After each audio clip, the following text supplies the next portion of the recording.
बिस्मिल्लाहिर्रहमानिर्रहीम। अस्सलामु अलैकुम वरहमतुल्लाहि वबरकातुहू। उम्मीद करता हूँ कि आप सब खैरियत से होंगे। जैसा कि हमने प्रीवियस लेक्चर के अंदर सीखा था कि हम वर्डप्रेस को कैसे इंस्टॉल करेंगे। हमने इंस्टॉल किया था, तो आज हम वर्डप्रेस के डैशबोर्ड की तरफ हैं। तो आज इंशाल्लाह मैं आपको सिखाने वाला हूँ कि हम थीम को कैसे इंस्टॉल करते हैं, वर्डप्रेस के अंदर थीम को कैसे इंस्टॉल करते हैं। जैसा कि हम यहाँ पे क्लिक करके हम अपनी साइट की तरफ जाएंगे, तो उसका जो फ्रंट लुक होगा वो हम देखेंगे। तो यहाँ पे कोई इतनी ख़ास डिज़ाइनिंग नहीं है। जैसे यहाँ पे हेलो वर्ल्ड लिखा हुआ है और ये कुछ कंटेंट लिखा हुआ है। हमने थीम को इंस्टॉल करने के लिए यहाँ पे ऑप्शन दिए गए हैं। स्टार्टिंग पे तो ये होम पेज है डैशबोर्ड का, और नीचे अपडेट्स शो हो रहा है, तो यहाँ पे हम क्लिक करते हैं।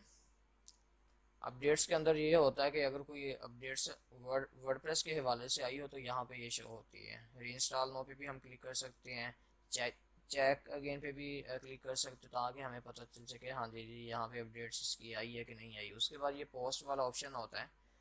पोस्ट के अंदर ये होता है कि जो हम कंटेंट, जो हम किसी भी वेबसाइट पे जाएं, बेशक वो न्यूज़ की है, सो मैं यहाँ पे न्यूज़ की वेबसाइट को ओपन कर लेता हूँ।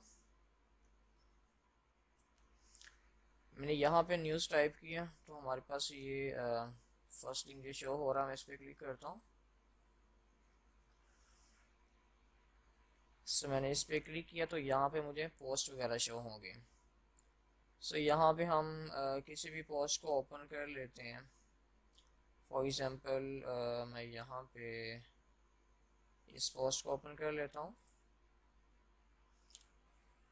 जैसा कि मैंने इस पोस्ट को ओपन किया, जो यहाँ पे ये टाइटल लिखा हुआ है, ये पिक बनी हुई है, ये जो कंटेंट वगैरह लिखा हुआ है, ये सब हम कहाँ पे लिखते हैं? ये सब हम इस पोस्ट के अंदर जाके लिखते हैं। यहाँ पे हम ऐड न्यू पे क्लिक करेंगे तो न्यू पोस्ट हम डिज़ाइन करेंगे। आल पोस्ट पे क्लिक करेंगे तो वहाँ पे एक लिस्ट आ जाएगी, जिस तरह मैं यहाँ पे क्लिक करता हूँ। तो यहाँ पे ये हेलो वर्ल्ड एक पहले से पोस्ट बनी हुई है। जब भी हम थीम को वर्डप्रेस को इंस्टॉल करेंगे तो वहाँ पे ये हमें एक पोस्ट वगैरह डिज़ाइन करके दे देगा, जिस तरह हमारी यहाँ पे ये शो हो रही है हेलो वर्ड्स वगैरह की, ये वाली। इस तरह की यहाँ पे आल पोस्ट वगैरह शो हो जाती हैं, जो हम यहाँ पे ऐड न्यू पे क्लिक करके इसे पोस्ट को राइट करते हैं। उसके बाद ये कैटेगरीज आ जाती हैं। कैटेगरीज क्या होती हैं? कैटेगरीज ये होती हैं कि जैसे यहाँ पे ये मैंने वेबसाइट को ओपन किया था, ये जो home, latest videos, Pakistani sports, world business, entertainment, जो भी ये लिखा हुआ है, तो ये हमारी कैटेगरीज होती हैं। तो यहाँ पे हम कैटेगरीज को ऐड करते हैं। ये जो टैग्स होते हैं, टैग्स ये होते हैं कि जिससे हम यूट्यूब पे कोई चैनल बनाते हैं या वीडियोस बनाते हैं, या फेसबुक पे हम कोई पोस्ट अपलोड करते हैं, तो वहाँ पे टैग का ऑप्शन भी होता है कि हम उस कीवर्ड को टैग करें। कि अगर कोई वो टाइप करे कीवर्ड, तो उस अगर वो कीवर्ड कोई टाइप करे तो उसकी वजह से जो कीवर्ड वो टाइप करेगा तो हमारी पोस्ट वहाँ पे शो हो, मीन के गूगल में रैंक करे, टॉप पे आ जाए।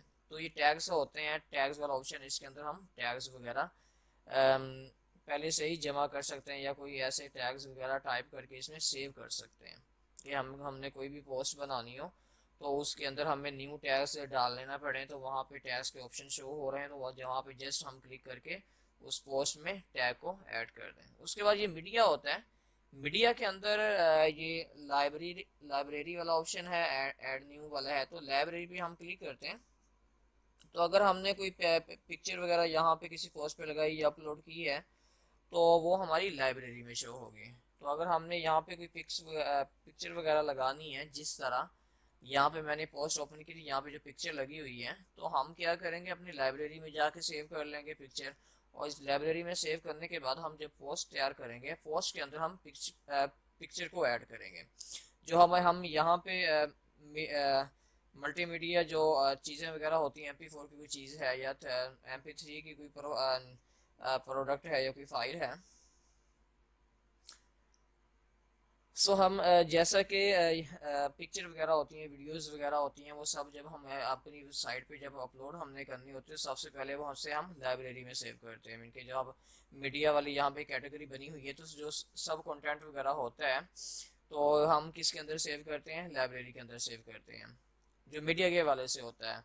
वो पिक्चर भी हो सकती हैं, वीडियोस भी हो सकती हैं, या MP3 की प्रोफाइल, सॉरी MP3 की फाइल्स भी हो सकती हैं। तो उसके बाद ये आ जाता है पेजेस। पेजेस इसी तरह ही है जिस तरह हमारे ये हम पोस्ट डिज़ाइन करते हैं, उसी तरह हम पेजेस डिज़ाइन करते हैं। उसके बाद आ जाता है कमेंट्स वाला, सॉरी कमेंट्स वाली कैटेगरी आ जाती है।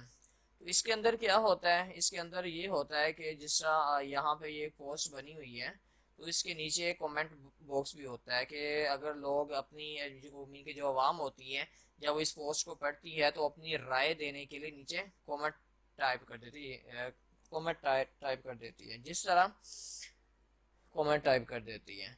जिस तरह फेसबुक के अंदर हम कोई पिक्चर वगैरह अपलोड करते हैं या अपनी प्रोफाइल पिक्चर अपलोड करते हैं, तो उसके नीचे वो अपनी राय पेश करते हैं। कोई माशाल्लाह कह देता है, कोई नाइस कह देता है, कोई ब्यूटीफुल कह देता है, कोई गुड कह देता है। तो इसी तरह ये कॉमर्स वगैरह होते हैं। जब भी हम अपनी वेबसाइट पे किसी पोस्ट को डिज़ाइन करें, किसी पोस्ट को अपलोड करेंगे, तो उसके नीचे हम कॉमर्स वाला ऑप्शन दे सकते हैं कि अगर कोई न्यू आदमी है, न्यू पर्सन है, तो वहाँ पे कॉमेंट टाइप करके अपनी राय पेश कर सकते हैं। उसके बाद ये अपीयरेंस आ जाता है। अपीयरेंस में के अंदर क्या होता है, थीम्स वगैरह हम इंस्टॉल कर सकते हैं। इसके अंदर फ्री में थीम भी दिए होते हैं। उसके बाद इसकी हम कस्टमाइज भी कर सकते हैं, डिज़ाइन भी कर सकते हैं। उसके बाद ये विजिट्स वगैरह होते हैं। विजिट्स वगैरह ये होते हैं कि यहाँ पे जिस तरह यहाँ पे ये शो हो रहा है, एक लाइन ये शो हो रही है, यहाँ पे कोई लेटेस्ट न्यूज़ है, तो यहाँ पे एक रो शो हो रही है जिसके अंदर वेब डिस्क है, ये वाले आइकन शो हो रहे हैं दरमियान में, ये रो शो हो रही है। तो इससे इसकी जो डिज़ाइनिंग होती है विजिट्स के अंदर ही होती है। तो उसके बाद यहाँ पे मेन्यूज़ वगैरह लिखे हुए हैं। मेन्यूज़ के अंदर हम अपनी सारी कैटेगरीज को ऐड करते हैं। फॉर एग्जांपल मेन्यू के हम अंदर हमने मेन्यू को क्रिएट किया, तो हम वहाँ पे ये जिस सब जो कैटेगरीज हैं ये हमने एक मेन्यू के अंदर शो कर दी कि है। ऊपर वाली जो ये इसे कहते हैं हाइडर। हाइडर ये होता है, और नीचे जो ये वाला लास्ट पे शो हो रहा होता है उसे फूटर कहते हैं। तो यहाँ पे हम वहाँ पे मेन्यूज़ को क्रिएट करेंगे। मेन्यूज़ को क्रिएट करने के बाद वहाँ पे हम उस सब कैटेगरीज को ऐड कर देंगे, ताकि हमारे एक ही मेन्यू में के अगर हम हेडर का मेन्यू सिलेक्ट करते हैं तो हमारे ऊपर सब जो है कैटेगरी शो होने लग जाएंगी। उसके बाद यहाँ पे थीम एडिटर है, ये कोडिंग के अंदर होता है कि अगर जिस तरह मैंने आपको फर्स्ट लेक्चर के अंदर बताया था कि वेबसाइट को डिज़ाइन करने के लिए कोडिंग की ज़रूरत भी होती है। कोडिंग काफ़ी मुश्किल होती है, जो हर कोई बंदा याद नहीं रख सकता, उसे याद करना काफ़ी मुश्किल होता है। जो इनके एक्सपर्ट होते हैं, इन काम में माहिर होते हैं, उनको तो याद ही होती है। तो ये देखें, ये सब कोडिंग के अंदर लिखा हुआ है। यहाँ पे ये हम यहाँ पे टाइप कर लेते हैं, यहाँ पे टाइप कर लेते, सॉरी क्लिक कर लेते हैं। तो ये सब कुछ कोडिंग के अंदर लिखा हुआ है। तो इसीलिए वर्डप्रेस को डिज़ाइन किया गया है कोडिंग के बेस पे, जिससे हम वेबसाइट को आसानी से डिज़ाइन कर सकते हैं। उसके बाद यहाँ पे प्लगइन आ जाता है। प्लगइन ये है कि जैसा कि इसके अंदर आपको कोई सॉफ्टवेयर वगैरह दी जाते हैं। ये भी एक सॉफ्टवेयर की तरह ही होता है। जिस तरह प्लगइन के अंदर हम अपनी वेबसाइट की स्पीड को कैसे बढ़ा सकते हैं, उसके लिए कुछ ना कुछ प्लगइन होती हैं। यहाँ पे जैसे हम ऐड न्यू पे क्लिक करते हैं, ऐड न्यू पे क्लिक करने के बाद यहाँ पे ये देख सकते हैं जेटपैक बाय wordpress.com। इससे प्लगइन का फ़ायदा ये होता है कि हम अगर देखना चाहते हैं आज हमारी वेबसाइट पे कितनी ट्रैफिक आई है, कहाँ से आई है, तो हम इसको इंस्टॉल करके इसे देख सकते हैं। और जैसे बीबी प्रेस है, उसके बाद और भी काफ़ी सारी प्लगइन दी गई हैं। इसके अंदर ऐसी प्लगइन भी होती हैं जिसके ज़रिए हम इसे इसकी एसईओ आसानी तरीके से कर सकते हैं। आप यूँ समझ लें कि हमें सॉफ्टवेयर चलाने के लिए जिस तरह ड्राइवर की ज़रूरत होती है ना, इस तरह हमें वेबसाइट को चलाने के लिए प्लगइन की ज़रूरत होती है। प्लगइन के ज़रिए हम वर्डप्रेस की स्पीड को भी बढ़ा सकते हैं और इसे कस्टमाइज भी कर सकते हैं। इसके अंदर बल्कि कुछ ऐसे प्लगइन भी होते हैं जिसके ज़रिए हम वर्डप्रेस को बहुत ही खूबसूरत अंदाज में, बहुत ही प्रोफेशनल तरीके से डिज़ाइन कर सकते हैं। उसके साथ ये यूज़र होता है। यूज़र इस कैटेगरी का ये मतलब है कि हम बहुत सारे यूज़र भी इस्तेमाल कर सकते हैं, इसमें ऐड कर सकते हैं। जिस तरह हमने वर्डप्रेस को ओपन करने के लिए वहाँ पे लॉगिन डिटेल वगैरह पुट की थी, जिसके ज़रिए हम वर्डप्रेस को लॉगिन कर पाए यहाँ पे। आप यूँ समझ लेंगे जिस तरह एक ऑफिस के अंदर 10 वर्कर्स काम करते हैं और हर वर्कर का मीन के अलग-अलग यूज़र अलग-अलग हम उसे यहाँ पे यूज़र नेम दे देंगे। तो हर मीन के वर्कर का अलग यूज़र नेम होगा, वो अपना user name and password type करके इस वर्डप्रेस को ओपन करेगा, वो अपना काम करेगा। उसके बाद हम अंदाज़ा लगा सकते हैं, देख सकते हैं कि किस यूज़र ने इसको डिज़ाइन किया है, इस पोस्ट को डिज़ाइन किया है या इस होम पेज को डिज़ाइन किया है, पेज को डिज़ाइन किया है, इसके किसने इसको कस्टमाइज़ किया है। तो यूज़र नेम का सबसे बड़ा फ़ायदा ये होता है। तो इसके लिए ये ऑल यूज़र पे अगर हम क्लिक करें तो यहाँ पे आप देख सकते हैं कि जस्ट मैं ही इसमें एडमिन मीन के जो लिखा हुआ है, तो आप देख सकते हैं कि जस्ट इसमें मैं ही ऐड हूँ। ठीक है, मैं यहाँ पे ऐड न्यू पे अगर क्लिक करता हूँ, ऐड न्यू पे क्लिक करके मैं यहाँ पे इनकी user name, email, first name, second name, website और पासवर्ड वगैरह अगर मैं यहाँ पे लेके शो करूँ, तो उसके बाद मैं नेक्स्ट अगर किसी पर्सन को देता हूँ तो वो जो मैंने यहाँ पे पासवर्ड सेव किया होगा तो उसकी मदद से अगर मैं उसको बता दूँ तो वो हमारी वर्डप्रेस को ओपन कर सकेगा। लेकिन हमारा पासवर्ड डिफरेंट होगा जो मैंने इस वर्डप्रेस को ओपन करने के लिए इस्तेमाल किया है, लेकिन जो यहाँ पे मैं यूज़र सेलेक्ट करूँगा तो उसका पासवर्ड डिफरेंट होगा। उसके बाद यहाँ टूल पे हम आ जाते हैं। टूल के अंदर होता है कि इंपोर्ट एक्सपोर्ट अवेलेबल टूल्स के अंदर ये होता है, जिस तरह मैं यहाँ पे ओपन करता हूँ। ओपन करने के बाद यहाँ पे कुछ अभी तो शो नहीं हो रहे कैटेगरीज, एक सेकेंड। हाँ, यहाँ पे शो हो चुके हैं कि ब्लॉगर आप इंस्टॉल करना चाहते हैं। ये असल में ये होती है कि फाइलें वगैरह होती हैं, एक्सएमएल फाइल भी होती है, कुछ और होती है कि अगर ब्लॉगर से हमने वो मुकम्मल ब्लॉगर उठाना है, वहाँ पे जिस तरह ये हमने वेबसाइट ओपन की थी, इसकी जो वेबसाइट के ऊपर जो कुछ भी अपलोड हो चुका है तो उस सब को मैं चाहता हूँ, हाँ जी, ये वेबसाइट सारी जो मैंने ये न्यू साइट बनानी है तो ये सब कुछ इसका जो डाटा है इसके ऊपर आ जाए। उसके लिए ये हम इंपोर्ट एक्सपोर्ट इसमें करते हैं। इंपोर्ट ये होता है कि हमने कोई भी डाटा अगर किसी वेबसाइट से उठाना है तो यहाँ हम इंपोर्ट करेंगे। अगर इसका डाटा हम किसी और की तरफ लेके जाना चाहते हैं तो यहाँ से हम एक्सपोर्ट करेंगे। तो यहाँ पे जो इम्पोर्ट है तो ये अगर ब्लॉगर की फाइल है तो हम ब्लॉगर पे यहाँ पे इंस्टॉल कर लेंगे। ठीक है, उसके बाद अगर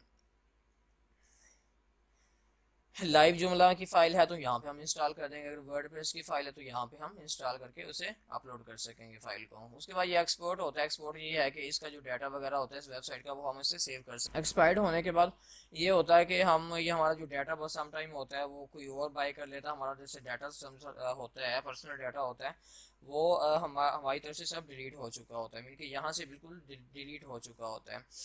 तो अगर हम उसे संभालना चाहें, संभाल के रखना चाहें कि अगर फॉर एग्जांपल हमारी वेबसाइट को कुछ हो जाता है, अगर ये रन नहीं होती है, अगर ऐसा कुछ मसला बन जाता है कि हम इसे बिल्कुल ही डिलीट करके दोबारा इस में कि जब इस पे कस्टमाइज करेंगे तो फिर ही ये चलेगी, तो उसके लिए हमें क्या करना पड़ता है, हम यहाँ इसका जो डाटा होता है वो उसको हम एक्सपोर्ट करके एक फाइल के अंदर रख लेते हैं। अगर हमारी वर्डप्रेस को कुछ बनता है, वेबसाइट का जो डाटा होता है वो रिमूव हो जाता है किसी एरर की वजह से, तो हम वो फाइल यहाँ पे अपलोड करके दोबारा इसमें वो डाटा डाल सकते हैं। तो उसके बाद ये सेटिंग वगैरह होती है। सेटिंग के अंदर ये होता है, हम यहाँ पे जर्नल पे जाते हैं। जर्नल पे जाने के बाद जिस तरह हमने वर्डप्रेस को शो करवाया था आपके सामने, जिस तरह जब हमने वर्डप्रेस को इंस्टॉल करवाया था, आपके सामने जब इंस्टॉल किया था तो वहाँ पे हमने ये देखा था साइट टाइटल। तो मैंने आपको बताया था कि हम अगर किसी भी वेबसाइट को सर्च करते हैं तो उसका जो वर्डप्रेस सॉरी वेबसाइट नेम जो होता है वो डिफरेंट होता है, लेकिन उसका टाइटल उससे भी डिफरेंट होता है। टाइटल इसलिए वो डिफरेंट रखते हैं ताकि एसईओ में वो रैंक कर सकें।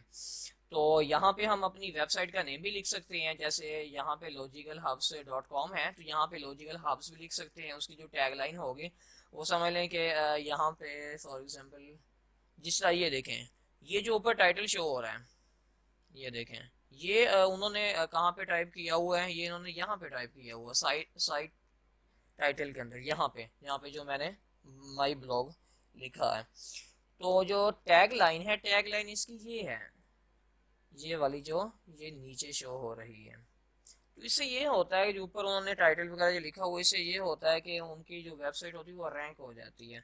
और जो यहाँ पे उन्होंने ये देखें, यहाँ पे न्यूज़ बोल्ड किया हुआ है, यहाँ पे बोर्ड हुआ हुआ है, तो ये एसईओ किस्म की है।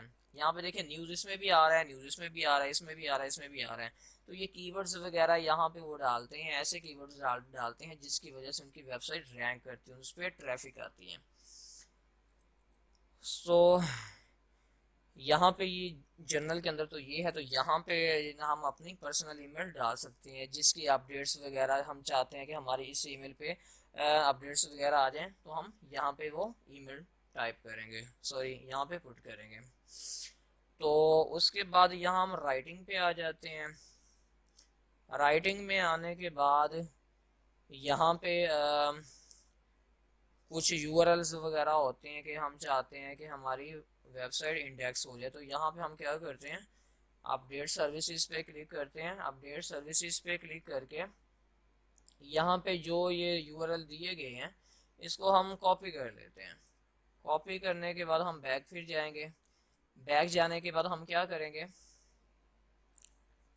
यहाँ पे क्लिक करके पेस्ट कर देंगे और सेव चेंजेस पे क्लिक कर देंगे। इससे ये फ़ायदा होता है कि ये जो वेबसाइटें होती हैं जिनका ये यूआरएल्स वगैरह है, तो इनकी वजह से अगर हम यहाँ पे ये पेस्ट करते हैं तो हमारी वेबसाइट रैंक होने में ज़्यादा चांसेस होते हैं।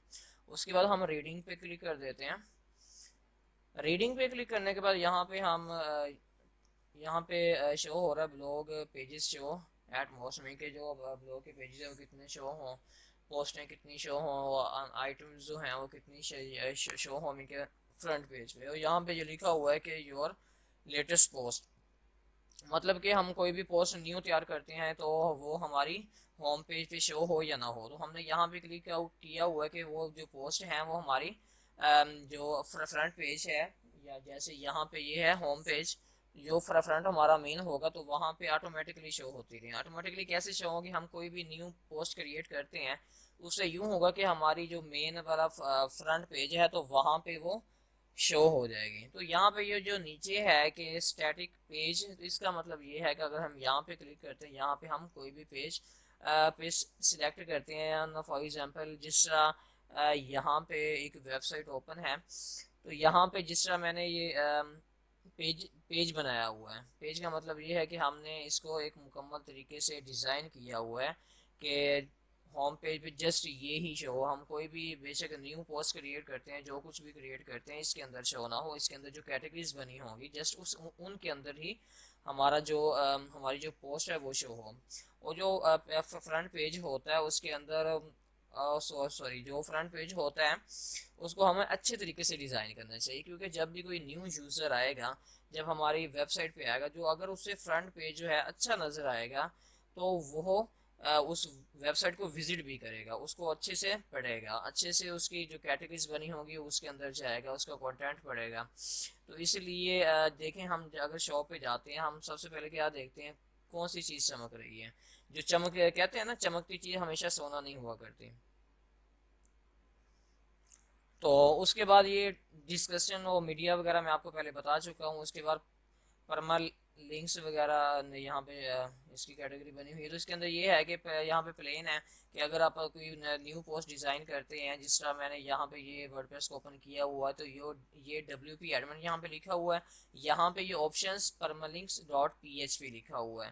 तो जैसे यहाँ पे लिखा हुआ है, तो यहाँ पे अगर हम पोस्ट नेम पे क्लिक करें, पोस्ट नेम का मतलब ये है कि यहाँ पे अगर हम क्लिक करते हैं तो फॉर एग्जांपल अगर हमने कोई न्यू पोस्ट क्रिएट की है, न्यू कोई पोस्ट जब हम क्रिएट करते हैं उसका जो टाइटल होता है वो यहाँ पे इनके यहाँ पे आ जाए। जैसे WP एडमिन है ना, ये तो वर्डप्रेस को हमने ओपन किया हुआ है, तो हम चाहते हैं कि जो हमने पोस्ट क्रिएट की है जिसका जो टाइटल हमने रखा है वो यहाँ पे आ जाए, इनके यहाँ पे जो वेबसाइट का URL लिखा है उसके आगे वो आ जाए। जिस तरह हमने यहाँ पे ये वेबसाइट को ओपन किया, तो यहाँ पे देखें ये जो इसका टाइटल है यहाँ पे आ रहा है, ये देखें यहाँ पे इसका टाइटल भी शो हो रहा है। तो यहाँ पे अगर हम क्लिक करते हैं पोस्ट नेम, हम कोई पोस्ट क्रिएट करते हैं तो उसका नेम आगे आ जाए। अगर हम नुमेरिक लिखते हैं तो मैं नुमेरिक में यूँ होता है यहाँ पे 123 है, अगर हम कोई न्यू पोस्ट बढ़ाते हैं 124 हो जाएगा, 125 हो जाएगा, ठीक है। अगर यहाँ पे ये लिखा हुआ है कस्टम स्ट्रक्चर। कस्टम स्ट्रक्चर का मतलब ये है कि हम अपनी मर्जी से यहाँ पे टाइप के कोई भी कर सकते हैं कि अगर कोई भी हम न्यू पोस्ट बनाते हैं तो हम कस्टम दे सकते हैं कि कोई भी हम पोस्ट बनाए उस पर आगे यही टाइटल है। तो कैटेगरीज को तो हम जान चुके हैं कि किस कैटेगरी में क्या क्या होता है। तो यहाँ पे अब हमने क्या करना है, हमने थीम को इंस्टॉल करना है। थीम को इंस्टॉल करने के लिए हम अपीयरेंस के अंदर थीम्स के अंदर जाएंगे। सो जिस तरह हम थीम्स के अंदर आ चुके हैं तो यहाँ पे ये तीन थीम्स शो हो रहे हैं। ये हमारा थीम सिलेक्टेड है जिसको हमने इंस्टॉल किया वो, यहाँ पे एक और थीम भी शो हो रहा है, उसके बाद ये भी शो हो रहा है। तो यहाँ अगर हम न्यू थीम लेना चाहते हैं तो यहाँ यहाँ पे क्लिक करेंगे ऐड न्यू पे। ऐड न्यू पे क्लिक करने के बाद यहाँ पे आप देख सकते हैं कि हर किस्म की इनके यहाँ पे थीम दिया गया है। तो ये बिल्कुल फ्री थीम है, कोई भी इनमें पेड नहीं है। पेड जो होते हैं वो हमने किसी और वेबसाइट से लेने पड़ते हैं। तो यहाँ पे हम पॉपुलर पे अगर क्लिक करते हैं तो यहाँ पे जो ज़्यादा पॉपुलर से फ्री थीम यहाँ पे यूज़ हो रहे हैं तो वो सामने शो हो जाएंगे। तो यहाँ पे हमने इस वाले थीम को इंस्टॉल कर लेना है, अस्ट्रा थीम को इंस्टॉल कर लेना है। अस्ट्रा थीम से एक बहुत अच्छा थीम है, ये बिल्कुल फ्री है। इसके ज़रिए हम इंशाल्लाह प्रोफेशनल किस्म की वेबसाइट को डिज़ाइन करेंगे। तो यहाँ पे हम इसको एक्टिव भी कर लेते हैं। एक्टिव करने के बाद हम अपनी वेबसाइट को रिलोड करते हैं कि हमारी वेबसाइट कैसी शो हो रही है। तो देखें पहले से काफ़ी चेंजिंग इसमें आ गई है, तो ये डिफरेंट शो हो रही है। ठीक है, अभी तक हमने इसको डिज़ाइन नहीं किया। तो यहाँ पे उसके बाद हमने पहला काम तो ये करना है, हमने अस्ट्रा ऑप्शन में चले जाना है। उसमें जाने के बाद ही हम इस जो हमारा थीम था हम उसके मेन पेज पे आ चुके हैं। तो यहाँ पे जाने के बाद आपने यहाँ पे इन्होंने प्लगइन बताए हुए हैं, रिकमेंड किए हुए कि आप इन प्लगइन को अगर आप इस थीम को चलाना चाहते हैं तो आप इनको एक्टिवेट कर लें। और ये आपको थीम, जब आप थीम की कस्टमाइजेशन करेंगे तो आपको कस्टमाइजेशन करने में आसानी होगी। तो हम यहाँ पे सब पे क्लिक कर देते हैं, इसको एक्टिवेट कर लेते हैं। तो कुछ ही मिनटों के बाद ये इंशाल्लाह एक्टिव हो जाएंगे, बल्कि अभी से एक्टिव होना शुरू हो जाएंगे। तो ये एक्टिव प्लगइन हो चुके हैं। तो जस्ट आपने आज इतना ही करना है कि आपने थीम्स के अंदर जाना है। थीम्स के अंदर जाने के बाद आपने अस्ट्रा थीम सर्च करना है। सो यहाँ में अगर आप न्यू थीम इनके किसी वेबसाइट से आपने ली है तो यहाँ पे आप ऐड न्यू पे क्लिक करके तो यहाँ पे आप मैनुअली तौर पर भी अपलोड कर सकते हैं। यहाँ पे आप क्लिक करें तो यहाँ पे चूज फाइल पे क्लिक करके अगर आपने कहीं से बाय किया हुआ है थीम, कहीं से लिया हुआ है या वैसे आपके पास पड़ा हुआ है किसी फाइल के अंदर पड़ा हुआ है, तो आपने यहाँ चूज फाइल पे क्लिक करके उसको इंस्टॉल कर लेना है। इंस्टॉल करने के बाद आपने क्या करना है, मैं तो आपको रिकमेंड करूंगा कि आप पॉपुलर में जाएं। पॉपुलर में जाने के बाद यहाँ पे आपको अस्ट्रा थीम मिलेगा, उसको आपने इंस्टॉल करके एक्टिवेट कर लेना है। ठीक है, तो इस तरह आपने इसको एक्टिवेट कर लेना है। अगर आपको ये वीडियो अच्छी लगी तो इसको लाइक एंड शेयर ज़रूर कर दीजिएगा। इंशाल्लाह मिलते हैं नेक्स्ट वीडियो के अंदर।